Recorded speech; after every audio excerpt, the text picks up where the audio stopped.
Conferencia: El control constitucional del arbitraje. ¿Cómo evitar excesos? Expone Adrián Simons Pino, especialista en Derecho Constitucional y Arbitraje.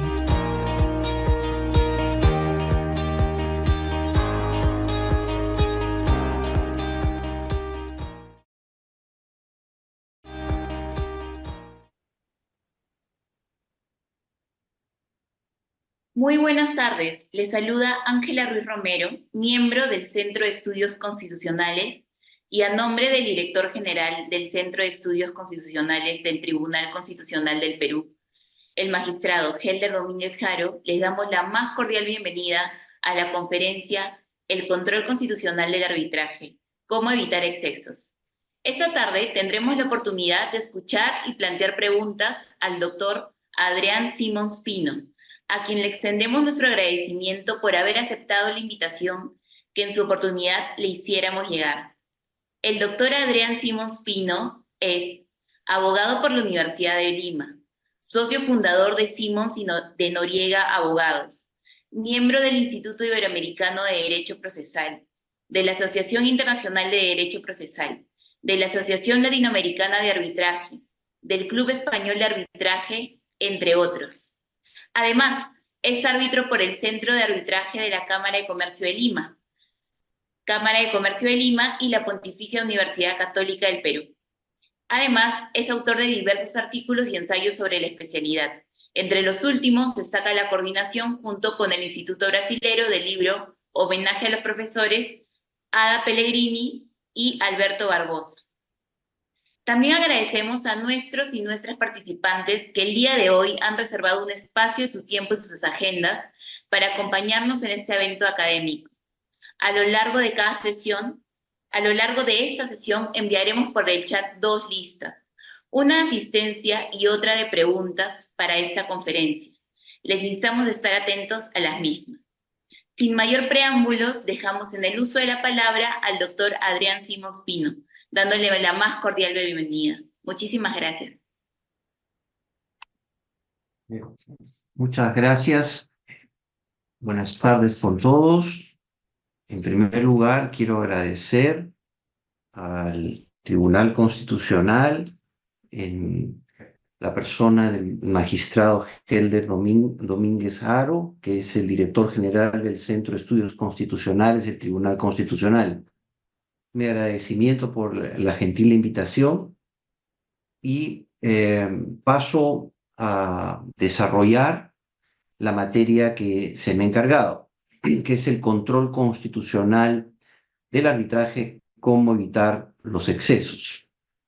Y quisiera empezar con un tema, he preparado algo diferente, es decir, lo que quiero intentar de hacer es dar una visión mucho más global de este tema y obviamente aterrizando en nuestro país. ¿Cómo así? Para nosotros, los peruanos, es importante resaltar nuestro régimen económico constitucional. Gracias a nuestro régimen económico constitucional, el Perú ha podido crecer sistemáticamente. Las seguridades y las garantías que se dan a los ciudadanos peruanos o extranjeros para las inversiones que hagan en nuestro país es fundamental. Y en nuestro régimen económico, el artículo 62 trasciende lo que significa el arbitraje. El arbitraje se ha convertido como una garantía, al estar regulado en nuestra Constitución, para cualquier inversionista. Una garantía de que cualquier controversia que surja con otro privado o con el propio Estado pueda ser revisada y solucionada por un tribunal arbitral nacional o internacional con las garantías de independencia e imparcialidad. Esto es muy importante y quisiera traer a colación por qué digo que quisiera hacer algo distinto. El centro de arbitraje más importante del mundo, que es la Cámara de Comercio Internacional con sede en París, en el año 2022 publicó un estudio realizado por el capítulo iberoamericano del Instituto de Derecho de los Negocios de la CCI, que es la Cámara de Comercio Internacional. Este estudio analiza lo que se denomina, es una denominación, no prejuzguemos aún por qué le ponen este nombre, pero la denominación que se le pone es Estudio del Capítulo Iberoamericano del Instituto de Derecho de Negocios de la ICC sobre las interferencias de las constituciones políticas de los países de Iberoamérica en el desarrollo del arbitraje. Esto es una base importante porque revisando este documento, que es muy valioso, podemos apreciar cómo se observa nuestro país bajo la perspectiva de este centro de arbitraje tan importante como es la Cámara de Comercio Internacional con sede en París. Y habla este trabajo sobre lo que se denomina una nueva tendencia en la región Latinoamérica, que como adelanté de por sí no es mala, todo lo contrario, ya lo vamos a ver por qué, sobre lo que se denomina el nuevo constitucionalismo latinoamericano. ¿Y en qué consiste, bajo la perspectiva de la CCI, este nuevo constitucionalismo latinoamericano? En lo siguiente, se ha buscado robustecer las cartas de los derechos fundamentales y fortalecer el control jurisdiccional mediante acciones constitucionales que garanticen la supremacía de la Constitución. Es decir, bajo la CCI se crearon nuevas avenidas, así se la denomina, para cuestionar decisiones arbitrales e interferir en el procedimiento arbitral. Vuelvo a subrayar, interferir no es per se malo. El nuevo constitucionalismo regional ha creado este derecho, que le llaman la nueva avenida, basado en la protección de los derechos fundamentales. Y la ICC, como ya lo dije, advierte que esto per se no es malo. Y teniendo en cuenta lo que acabo de decir, la ICC propone una siguiente clasificación para nuestra región y ahora vamos a ver dónde encasilla nuestro país. Tenemos dos tipos de interferencias, las interferencias directas y las interferencias indirectas. Las directas es cuando en el propio texto constitucional se regula de manera directa o indirectamente aspectos del arbitraje. Eso es interferencia directa. En lo que se llama interferencia indirecta es cuando las cortes constitucionales pueden interferir en un procedimiento arbitral o en la etapa de ejecución o en la fase de anulación del laudo, en base a normas constitucionales que regulan algún tipo de acción constitucional, como se conoce en nuestro país vía acción de amparo o en otras regiones la acción el recurso de protección o la acción de tutela. Estas interferencias, entre comillas, en el arbitraje según la CCI pueden ser calificadas, ahora sí vengo a los adjetivos, como positivas o negativas. Las interferencias constitucionales pueden tener un impacto positivo por lo siguiente. Cuando hablamos de interferencias positivas directas, es decir, cuando el texto constitucional consagra la validez del arbitraje, lo protege, lo refleja como, por ejemplo, en nuestro país, una jurisdicción. Y las interferencias positivas indirectas, cuando los jueces constitucionales se han pronunciado de manera favorable hacia el arbitraje. Las interferencias directas las vamos a ver de la siguiente manera en la región, de manera rápida, para poder ubicarnos, para ver cómo ubicamos a nuestro país. Las constituciones que asocian el arbitraje con la función jurisdiccional son diversas, no solamente pertenece al Perú, también lo tiene la Constitución de Panamá y la Constitución colombiana. Nosotros lo tenemos en el artículo 139, numeral 1, donde se crea al arbitraje como una jurisdicción de excepción. Esto se puede considerar bajo la mirada de la ICC, con la cual coincido, como una interferencia positiva directa. Y esto va aún más cuando la ICC resalta el artículo 62 de la Constitución, que tiene dos párrafos fundamentales. Un primer párrafo que está referido a la arbitrabilidad objetiva y el segundo párrafo a la arbitrabilidad subjetiva. En el primero, cito, la arbitrabilidad objetiva está referida a que los conflictos derivados de la relación contractual solo podrán tener solución en la vía arbitral o en la judicial según los mecanismos de protección previstos en el contrato o contemplados en la ley. En el contrato puede haber un convenio arbitral, una cláusula arbitral, y en nuestro país tenemos una ley de arbitraje. El segundo párrafo, que es un supuesto arbitrabilidad subjetiva, esto está referido a que mediante contratos ley, el Estado puede establecer garantías y otorgar seguridades. Estos contratos no pueden ser modificados legislativamente sin perjuicio de la protección a que se refiere el párrafo precedente. Es decir, el párrafo precedente, en materia arbitral, es si hay un convenio, la protección es que la solución se realiza vía el arbitraje, sea doméstico o sea internacional. No hay que olvidar que por ejemplo, nuestra ley de arbitraje es una ley monista, es decir, trata en una sola estructura legislativa el arbitraje local o nacional y el arbitraje internacional, que esa es la tendencia, digamos, de las legislaciones más modernas. Luego tenemos las interferencias indirectas con impacto positivo, que es las protecciones que otorga la jurisprudencia constitucional al arbitraje. Se da cuando las Cortes han reconocido que los árbitros tienen plena competencia para interpretar y aplicar la ley, de lo cual también incluye las normas y principios constitucionales.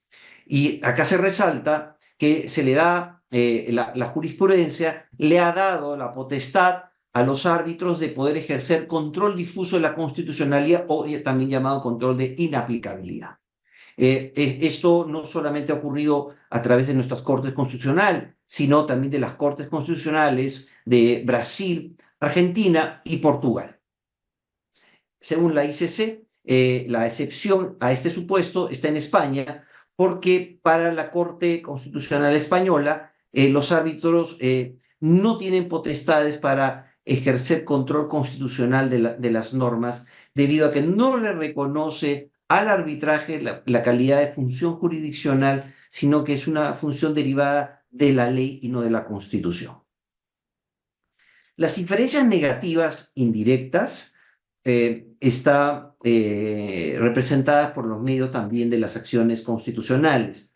Esto es bien importante tenerlo en cuenta porque en este estudio que se lo recomiendo y por razón de tiempo no puedo hacer un análisis integral de cómo funcionan estas inferencias negativas a través de las acciones constitucionales en otros países.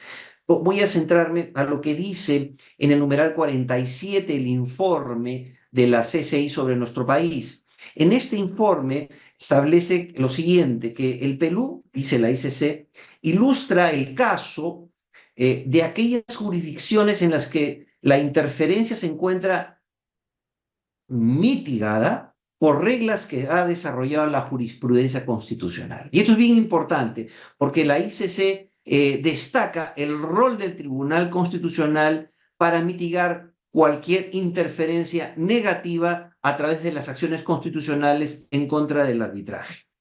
Según la ICC, y recoge creo que de manera correcta, la posición del Tribunal Constitucional se ha ido aclarando a favor del arbitraje en el precedente 142, que es el caso minera María Julia. Bajo este precedente, el amparo resulta improcedente si se pretende reemplazar a recurso de anulación.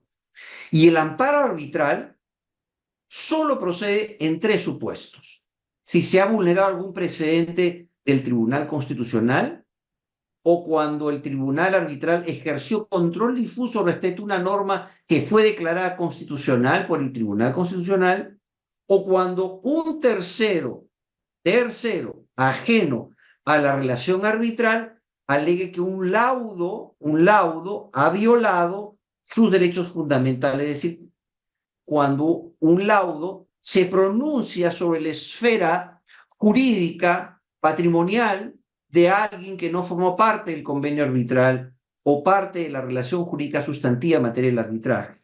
Y esto es bien importante porque en el presente 142 se hace una precisión interesante que el Tribunal Constitucional ha establecido en esta regla que no hay que confundir la aplicación del artículo 14 de la ley de arbitraje, que es la extensión del convenio arbitral a partes no signatarias. La ley de arbitraje se refiere a partes, no a terceros. La extensión del convenio arbitral, conforme al artículo 14, hace a quien no ha suscrito el convenio arbitral, pero, por ejemplo, ha participado en las negociaciones o ha participado o forma parte del mismo grupo de empresas o de alguna manera puede obtener algún tipo de beneficio producto de esa negociación o celebración y ejecución del contrato. Eso está referido a lo que es la extensión del convenio arbitral a quien es parte no signataria, no tercero, quien es alguien ajeno por completo a la relación arbitral derivada del contrato. Las interferencias positivas indirectas lo podemos resaltar con un primer pronunciamiento que está en el caso Cantoras, que también se cita, pero de manera muy referencial, y creo que el caso Cantuarias, que está en la sentencia 6167-2005 de febrero de 2006, sigue vigente y debemos revalorizarla, porque estas reglas que constituyen, porque fue dada, acuérdense, en 2006, doctrina jurisprudencial vinculante, siguen vigentes la gran mayoría de ellas, la gran mayoría de ellas. La regla número 8, que está el fundamento 8, el arbitraje como jurisdicción de excepción. Entonces, los árbitros como jurisdicción de excepción estableció el propio tribunal que quedan vinculados a la doctrina jurisprudencial y precedentes del Tribunal Constitucional. Por eso es que en la regla 11, el Tribunal Constitucional estableció que el arbitraje forma parte del orden público constitucional. Y no podrían hacer control difuso o control de inaplicabilidad.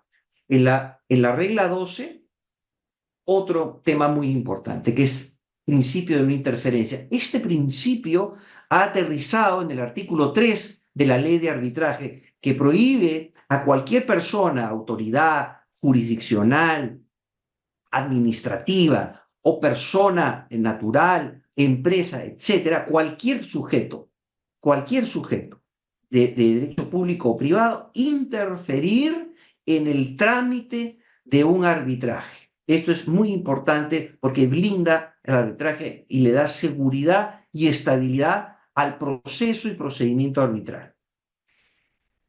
El fundamento 13, también, que ya está regulado en nuestra ley, pero tiene un aterrizaje en la jurisprudencia vinculante del caso 6167, que es el competence, es decir, los únicos llamados a determinar y establecer su propia competencia son los árbitros. Es decir, si hay un cuestionamiento de las partes, entre las partes, a la competencia del tribunal, sea por la extensión del convenio arbitral, sea porque no es la materia arbitral o porque alguien considera, alguien que suscribió el contrato considera que no hay convenio arbitral o que está viciado el convenio arbitral, etcétera, de cualquier manera, tiene que plantearlo directamente al tribunal arbitral a través de una objeción procesal o una excepción de incompetencia dentro del arbitraje para que sea el tribunal arbitral quien resuelva sobre esa materia de competencia.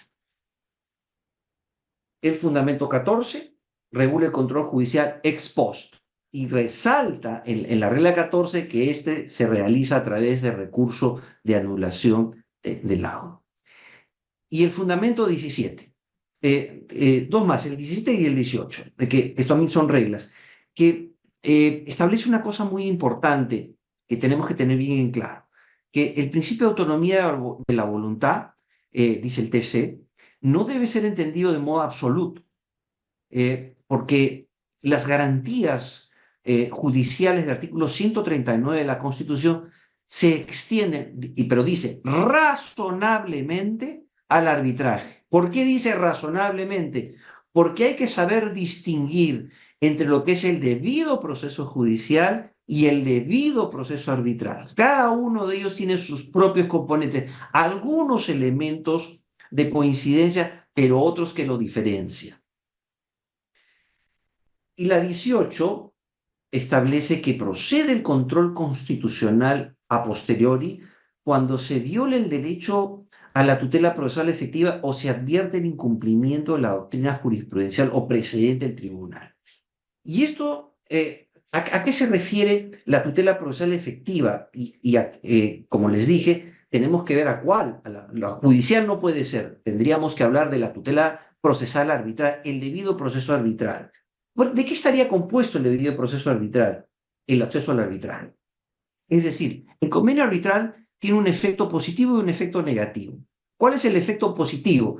Que cuando surge una controversia y hay un convenio arbitral, la parte que quiere que esa controversia sea resuelta tiene que activar el convenio arbitral a través de la petición arbitral, que es el inicio del arbitraje. Eso es muy importante.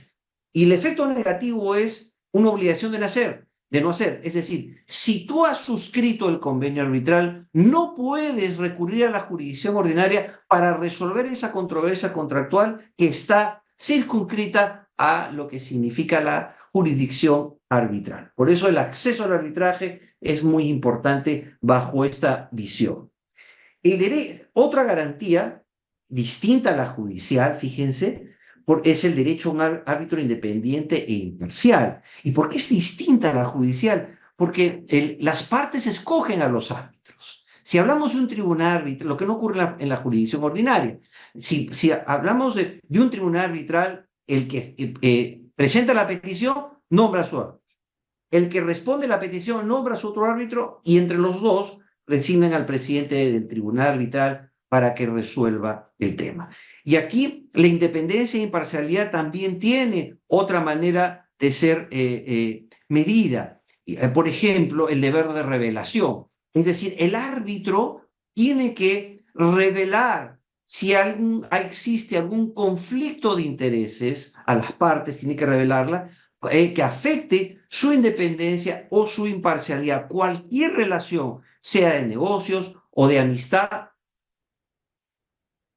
Perdón, se fue la luz. Un momentito. Ya. Cualquier relación que tenga de amistad. Y ahí surgen también para el arbitraje lo que se llaman las soft law. ¿Cuáles son las soft law? Estas reglas o principios internacionales que regulan, por ejemplo, bajo el sistema de soft law, estos conflictos de intereses como son las reglas de la IVA, de la International Bar Association, que ya nuestras cortes, de manera meritoria, nuestras cortes en sede de anulación usan como estándares para medir si se ha violado esta garantía del debido proceso arbitral las reglas de la IVA. Ya hay innumerables decisiones donde nuestras cortes, salas comerciales, incluso la Corte Suprema, ha utilizado las reglas de la IVA. El derecho a la igualdad entre las partes, la igualdad de trato es fundamental.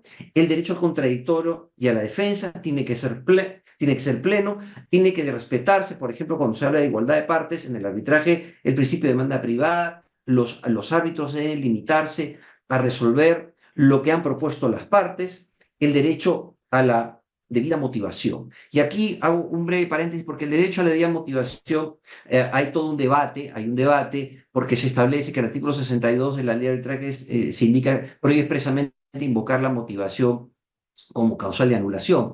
Pero creo que las salas comerciales han hecho un buen uso de lo que significa el control constitucional de la motivación del arbitraje, al limitarla a determinados supuestos y a establecer la diferencia entre lo que es fundamentación y motivación para poder establecer controles básicos y no estar frente a decisiones irrazonables o arbitrarias. Finalmente, el derecho a obtener un laudo arbitral definitivo con la calidad de cosa juzgada, y obviamente no basta que el laudo tenga la calidad de cosa juzgada, sino que también el laudo sea plenamente ejecutable. Es decir, dependerá también de los puntos resolutivos del laudo que éste pueda ser ejecutado por un juez especializado en lo comercial en nuestro medio de Lima, o en provincias un juez civil. Pero ya habrá momento de responder algunas preguntas sobre los problemas que hay para la ejecución de los laudos. La ley peruana de arbitraje, aprobada por el decreto legislativo 1071, entró en vigencia en septiembre del 2008 y contiene la 12ª disposición complementaria y establece algo muy importante, el que se entiende que el recurso de anulación es una vía específica e idónea para proteger cualquier derecho constitucional amenazado o vulnerado en el curso del arbitraje o en el propio laudo. Bajo el criterio de la Cámara de Comercio Internacional, esta regulación sería una interferencia directa positiva. ¿Por qué? Porque se está dando la posibilidad de que si hay alguna vulneración de alguna garantía al debido proceso arbitral no atendida en el trámite del arbitraje, o que el propio laudo contenga una afectación a una garantía arbitral, esto puede ser denunciado y postulado a través del llamado recurso de anulación del laudo. Esto es decir, el primer paso para el control constitucional se puede hacer en la vía ordinaria, como lo acabo de demostrar, con el recurso de anulación del laudo. Y eso implica también un blindaje muy importante. Finalmente, la Cámara de Comercio Internacional ha destacado, dentro de lo que es esta interferencia indirecta, positiva, a través de decisiones del Tribunal Constitucional peruano, el precedente 164, que es el caso María Julia. ¿Y por qué?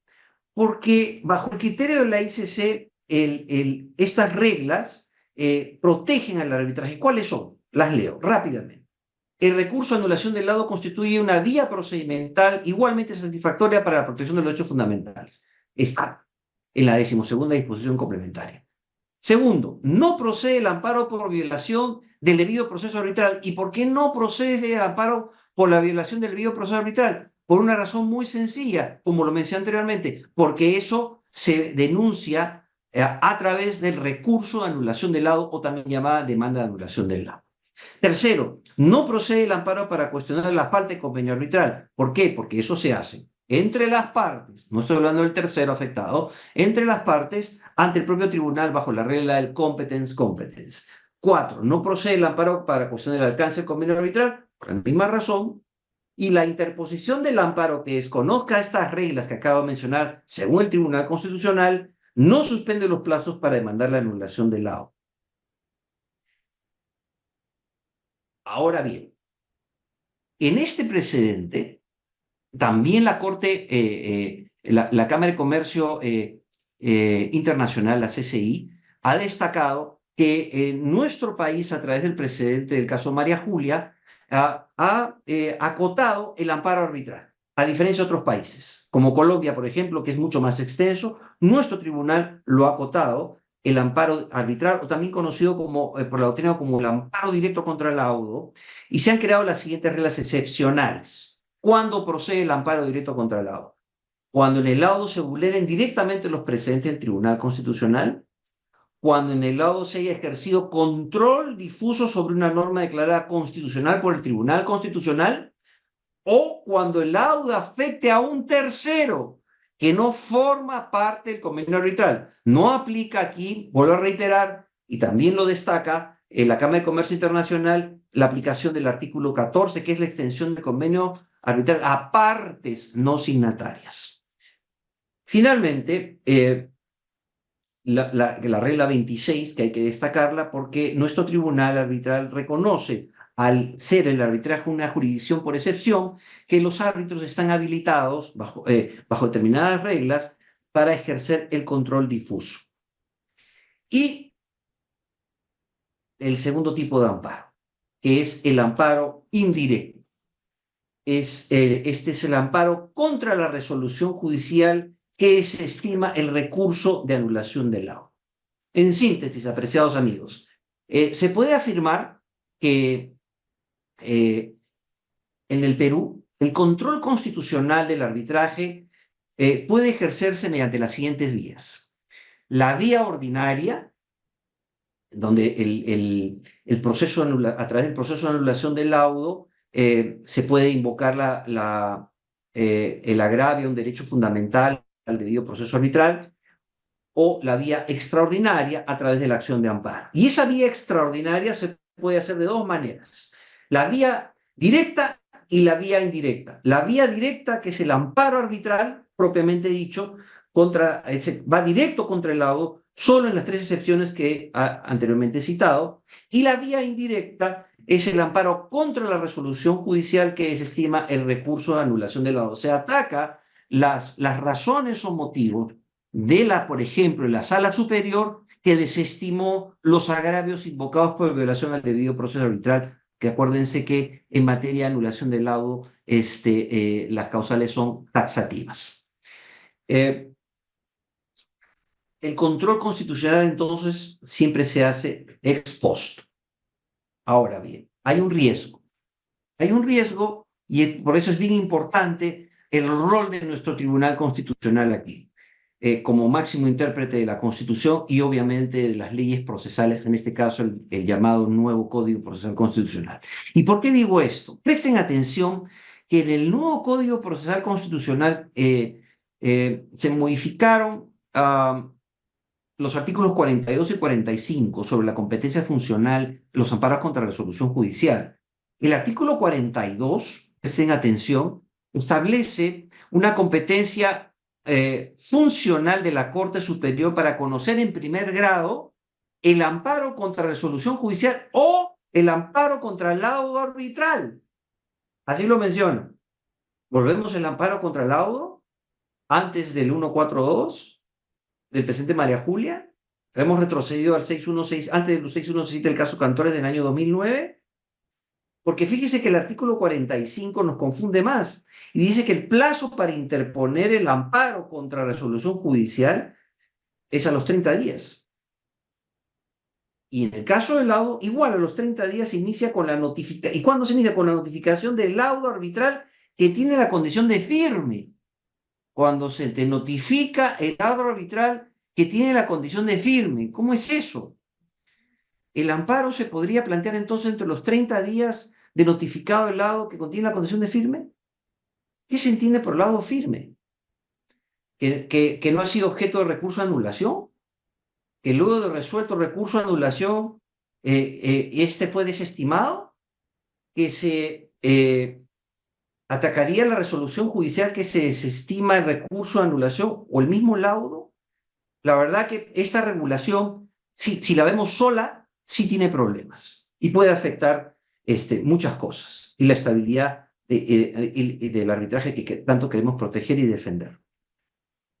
Tenemos que leer esto junto con los artículos 59.1 y 59.2 de la Ley de Arbitraje y el precedente María Julia.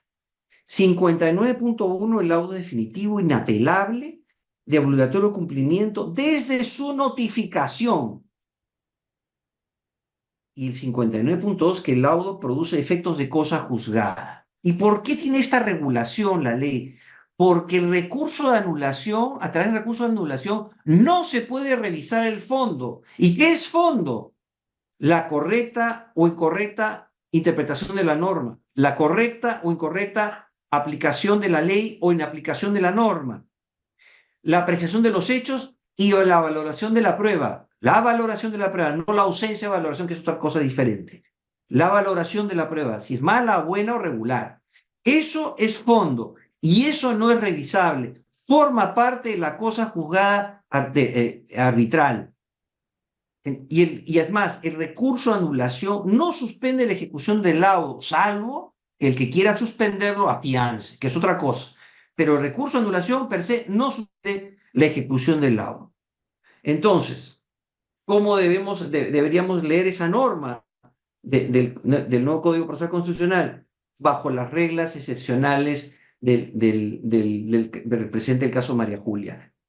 Cuando el amparo directo Solo va cuando va en contra de cuando el lado atenta contra un precedente, cuando el lado ejerce control difuso respecto a una norma declarada constitucional por el TC y cuando es presentado por un tercero afectado con un laudo.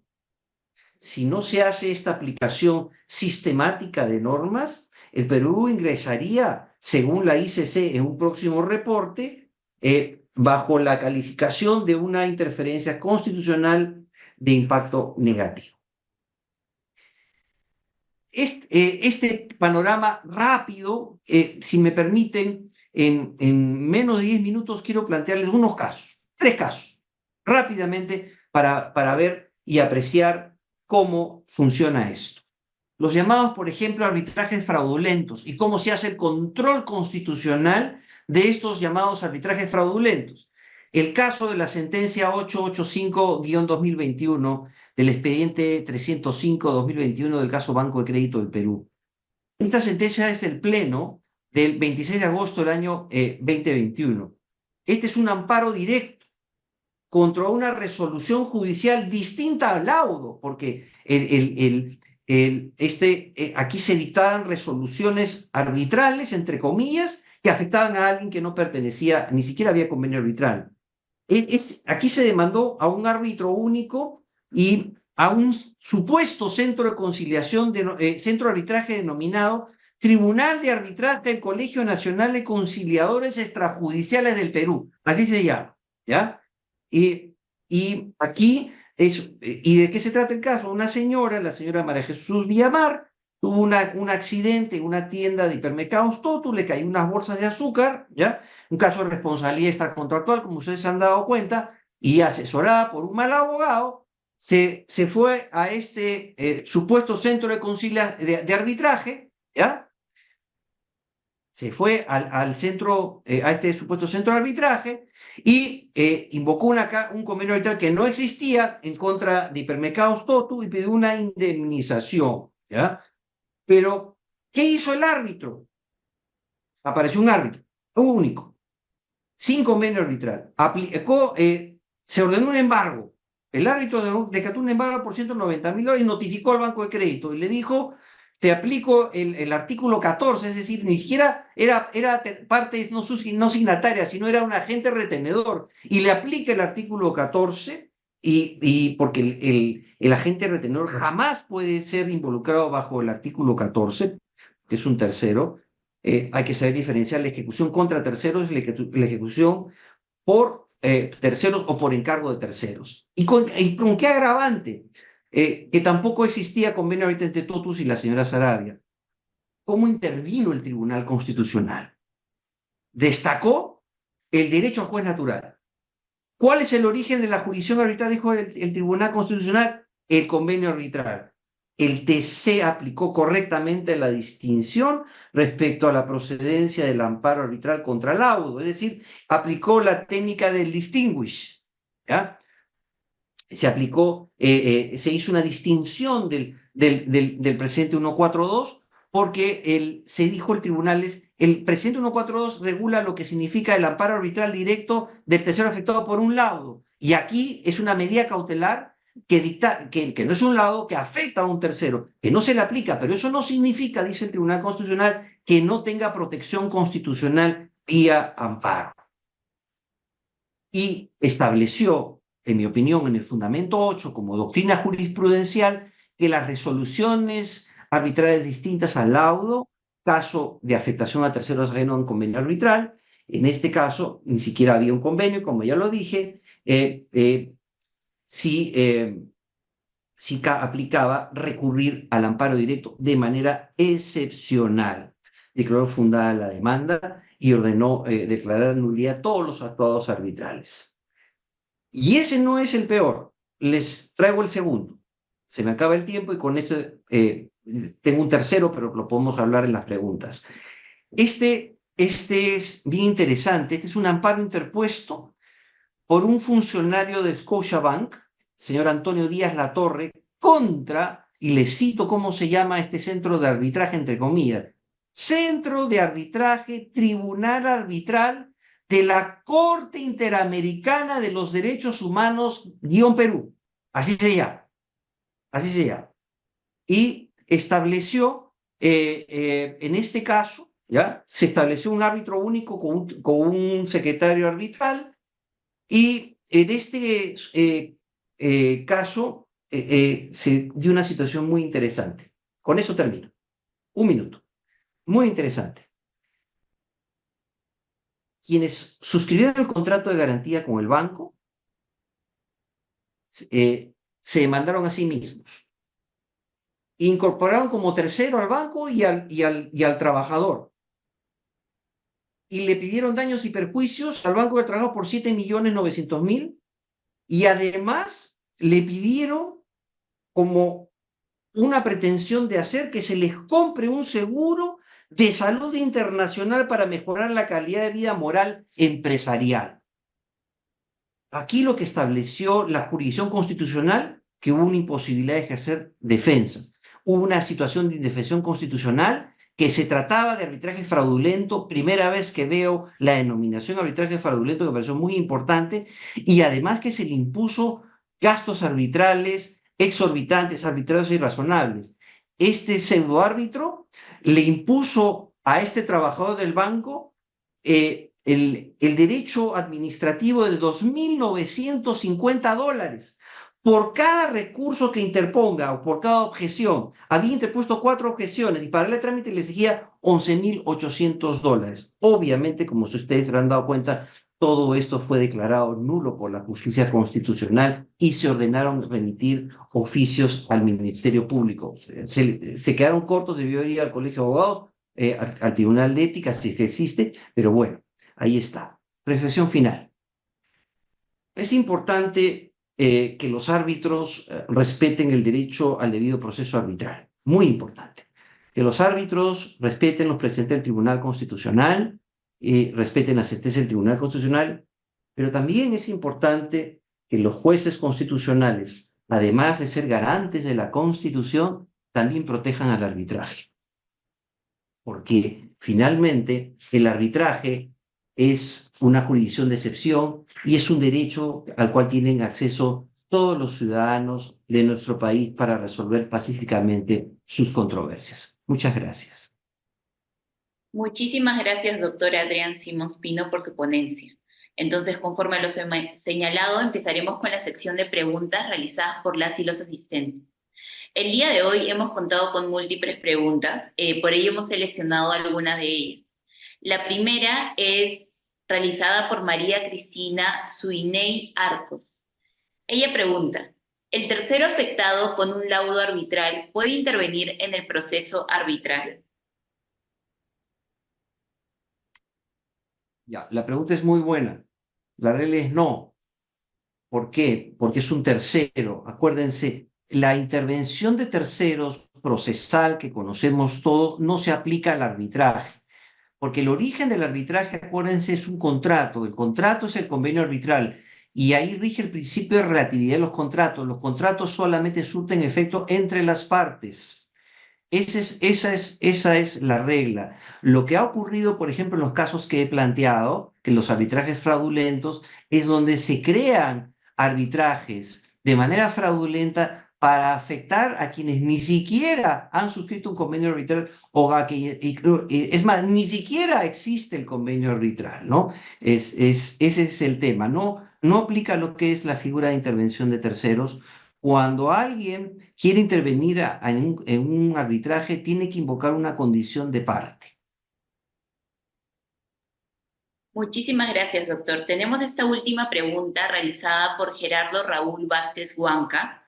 Él señala: ¿la ejecución del laudo arbitral por el Poder Judicial se debe limitar a lo expresado en la parte resolutiva del laudo o también se puede recurrir a la parte considerativa para la ejecución del laudo?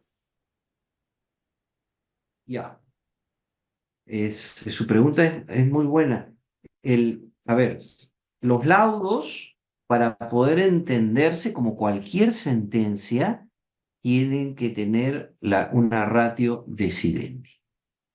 Es decir, cuál es la razón, los elementos, el sustento y el fundamento que le sirve de base a la decisión.